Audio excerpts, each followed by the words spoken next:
muita gente feliz. Os cofres da emissora carioca ficaram abarrotados com o dinheiro dessa loteria. Mas depois de algum tempo, os prêmios milionários deixaram de ser pagos. Arthur Falck chegou a ser preso.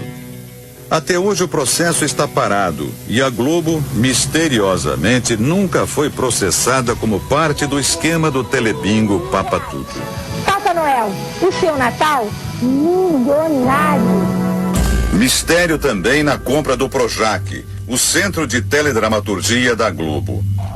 Para a construção do seu complexo, a empresa pediu emprestado 40 milhões de dólares dos cofres públicos, um ato ilegal. Como permissionária de um serviço público, a empresa não poderia obter o empréstimo. Foi o que determinou o parecer técnico do próprio banco. Mesmo assim, o dinheiro saiu dos cofres da Caixa para os cofres da Globo. A história da Rede Globo é recheada de casos nebulosos. No topo da lista está a até hoje mal explicada compra da estação em São Paulo. Essa história começa na década de 50. Na época, Oswaldo Ortiz Monteiro era o principal acionista da TV Paulista e decidiu vender a emissora. O empresário Vitor Costa Petralha foi o comprador. Só que ele não chegou a ocupar a cadeira de presidente. Vitor morreu antes da transferência ser realizada, ou seja, no papel tudo ficou como estava. A família de Oswaldo Ortiz Monteiro permanecia como proprietária da TV Paulista. Isso no papel, porque na prática não foi o que aconteceu. A emissora ganhou um outro dono. Foi o filho de Vitor Costa quem assumiu o comando da TV Paulista.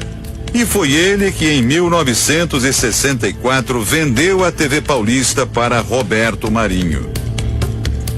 O chefão da Globo comprou a emissora de um homem que não era dono dela.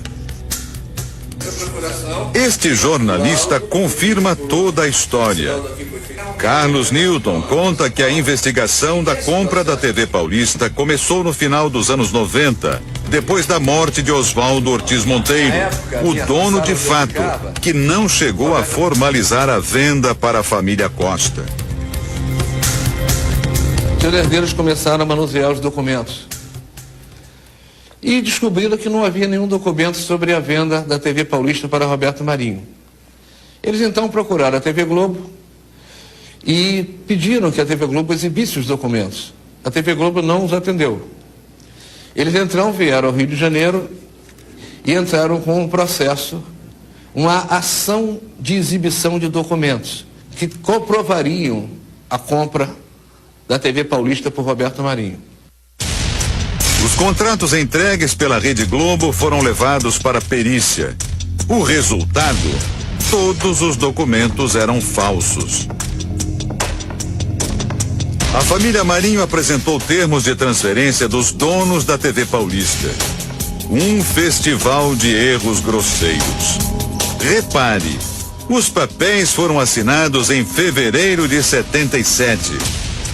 Nesta data, a TV Paulista já não existia mais. Chamava-se TV Globo. E o curioso, 2 nomes que aparecem nos termos já haviam morrido no ano da assinatura, como mostram as certidões de óbito. Se estavam mortos, como é que assinaram? Para justificar a transferência, os contratos foram assinados por Luiz Eduardo Borghetti. Borghetti era funcionário da Rede Globo e, pelo documento, ele teria recebido dos proprietários da TV Paulista o comando das ações. Tudo isso realizado por meio de procurações fraudulentas. Vamos às provas. Primeira fraude. O uso do SIC, que hoje chamamos de CPF. Os documentos foram assinados entre os anos de 53 e 64. Mas esse sistema só foi criado pelo governo em 1969, 5 anos depois. Segunda fraude. Os 3 documentos, com datas diferentes, foram datilografados com a mesma máquina de escrever. Só que a máquina usada nesse documento de 1953 só seria criada no começo dos anos 70, 20 anos depois. Terceira fraude. Os documentos que transferem todos os poderes a Luiz Eduardo Borghetti, funcionário da Rede Globo, não teriam sido assinados pelo dono da TV Paulista.